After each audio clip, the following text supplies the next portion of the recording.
Ernakulam പച്ചാളത്ത് railway ട്രാക്കിൽ ആട്ടുകല്ല്. Train അട്ടിമറി ശ്രമമെന്നാണ് സംശയിക്കുന്നത്. തലനാരിഴയ്ക്കാണ് വൻ അപകടം ഒഴിവായത്. പുലർച്ചെ മൈസൂരു തിരുവനന്തപുരം കൊച്ചുവേളി എക്സ്പ്രസ് കടന്നുപോയതിനു ശേഷമാണ് ആട്ടുകല്ല് കണ്ടെത്തിയത്. ആജ്ഞ രവീന്ദ്രൻ വിവരങ്ങളുമായി ചേരുന്നു. ആജ്ഞ, ഇതെപ്പോഴായിരുന്നു സംഭവം? എന്തായാലും ഇത് കണ്ടെത്തിയത് വലിയ അപകടം ഒഴിവാക്കിയെന്ന കാര്യത്തിൽ സംശയമില്ല. എന്താണ് പോലീസ് സംശയിക്കുന്നത്? വിവരങ്ങൾ. ഇന്ന് രാവിലെ ഏകദേശം 4:30 മണിയോടുകൂടിയാണ് മൈസൂർ കൊച്ചുവേളി എക്സ്പ്രസ് ഈ വഴിയെ കടന്നു പോവുകയും ചെയ്തു. അതിനുശേഷമാണ് ലോക്കോ പൈലറ്റിന്റെ ശ്രദ്ധയിൽ ഈ ആട്ടുകല്ല് പെടുകയും അദ്ദേഹം റെയിൽവേ പോലീസിനെയും അതോറിറ്റികളെയും ഒക്കെ അറിയിച്ച ശേഷം അവരുടെ പരിശോധന നടത്തുകയായിരുന്നു. ട്രാക്കിലൊരു പട്ടിയുടെ മൃതദേഹം കിടപ്പുണ്ട്. ചിന്നിച്ചിതറിയാണ് കിടക്കുന്നത്. അതിനെ അടിച്ചു കൊല്ലാൻ വേണ്ടി ആട്ടുകല്ല് ഉപയോഗിച്ചതാണോ എന്നുള്ള കാര്യത്തിൽ വ്യക്തതയില്ല.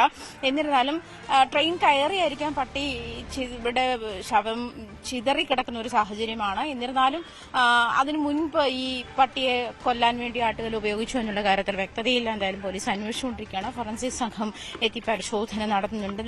അട്ടിമറി സംശയം എന്നുള്ളതാണ് അല്പം ആശങ്കയുണ്ടാക്കുന്നത്. ഈ ആശങ്ക പരിഹരിക്കാൻ വേണ്ടി അതിനൊരു ദൂരീകരണം ഉണ്ടാക്കാൻ വേണ്ടിയിട്ടാണ് ഇപ്പോൾ പോലീസ് ശ്രമിച്ചുകൊണ്ടിരിക്കുന്നത്.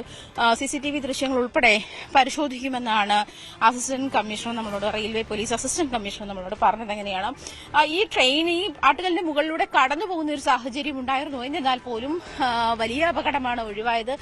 അതായത് അതിന് ട്രാക്കിന്റെ നടുവിൽ തന്നെയാണ് ഈ ആട്ടുകല്ല് കൊണ്ടുവന്നിട്ടത്. അങ്ങനെ ഒരു സാഹചര്യത്തിൽ തന്നെ ട്രെയിൻ തട്ടിയിരുന്നെങ്കിൽ ഒരു പക്ഷേ ട്രാക്ക് മാറിപ്പോവുകയോ പാളം തിരിക്കുകയോ വലിയ അപകടങ്ങളിലേക്ക് പോവുകയോ ചെയ്യാനുള്ള എല്ലാ സാധ്യതയും ഉണ്ടായിരുന്നു. എന്നിരുന്നാലും ഭാഗ്യവശാൽ അങ്ങനെയൊന്നും സംഭവിച്ചില്ല. മറ്റ് ട്രെയിനുകൾ വരുന്നതിന് മുൻപ് തന്നെ ട്രാക്കിൽ നിന്നും ആ ഒരു കല്ല് എടുത്തു മാറ്റാനും കഴിഞ്ഞിട്ടുണ്ട്. എന്തായാലും ഒരു ചെറിയ പട്ടിക്കുട്ടിയുടെ മൃതശരീരമാണ് ഇവിടെ കിടക്കുന്നത്. എന്തായാലും ട്രെയിൻ കയറി ചിതറിയ സാഹചര്യത്തിലാണ്. അതും കൂടി ഈ ഒരു സാഹചര്യത്തിൽ പോലീസ് പരിശോധിക്കുന്നുണ്ട്. അതായത് ഈ പട്ടിയെ കൊല്ലാൻ വേണ്ടി ഉപയോഗിച്ച ആട്ടുകല്ലാണോ എന്നുള്ളൊരു പ്രധാനപ്പെട്ട സംശയമാണ് ബാക്കിയുള്ളത്. എന്തായാലും ട്രാക്കിൽ നിന്നും അത് എടുത്തു മാറ്റിയിട്ടുണ്ട്. പക്ഷേ ട്രെയിൻ കയറിയായിരിക്കും ഒരു പക്ഷേ ഈ പട്ടിയുടെ ശവശരീരം ഇങ്ങനെ ചിതറിപ്പോയത് എന്നൊരു അഭ്യൂഹമുണ്ട്. टोटल ट्रेसपास एरिया है, कोई भी आके कुछ भी कर सकता है. जैसा लगता है ये उनके साथ कोई कनेक्टेड होगा.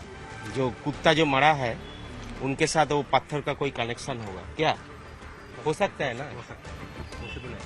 हम लोग देख रहे हैं, फॉरेंसिक कराएगा, वो दोनों ये मिलेगा तो ये आगे बढ़ेगा.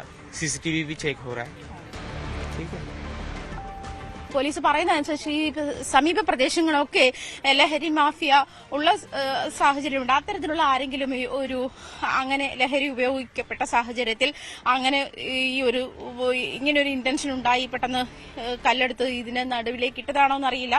എന്നിരുന്നാൽ പോലും വളരെ വ്യക്തമായി തന്നെ ഈ ട്രെയിനിന്റെ നടുവിൽ, അതായത് ട്രാക്കിന്റെ നടുവിലാണ് ഈ ആട്ടുകല്ല് കിടന്നിരുന്നതും അത് ട്രെയിൻ ഏത് സാഹചര്യത്തിലും ഈ പോയ മൈസൂർ തിരുവനന്തപുരം ട്രെയിനിൽ തട്ടിയില്ലെങ്കിൽ പോലും അത് തട്ടി പാളം തെറ്റാനുള്ള എല്ലാ സാധ്യതയും ഉണ്ടായിരുന്നു എന്നാണ് പോലീസ് വ്യക്തമാക്കുന്നത്. എന്തായാലും പരിശോധിച്ചു വരികയാണ്. പരിശോധനകൾ തുടരുന്നതേയുള്ളൂ. അതിൽ കൂടുതൽ വ്യക്തത വരണം.